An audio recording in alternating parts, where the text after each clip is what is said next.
Ito ang mga visit sa buhay mo. 1. Kilala ka lang pag may kailangan sa'yo. 2. Kaibigan ka pag may pera ka. 3. Kahit nabigyan mo na, madamot ka pa rin. 4. Masama ang loob pag hindi mo napagbigyan.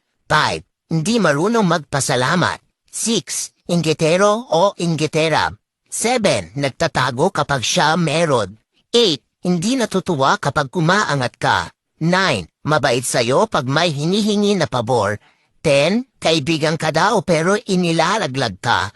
11. Nag-e-imbento ng kwento sa ibang taong kausap para mapagtakpan ang masamang ugali niya.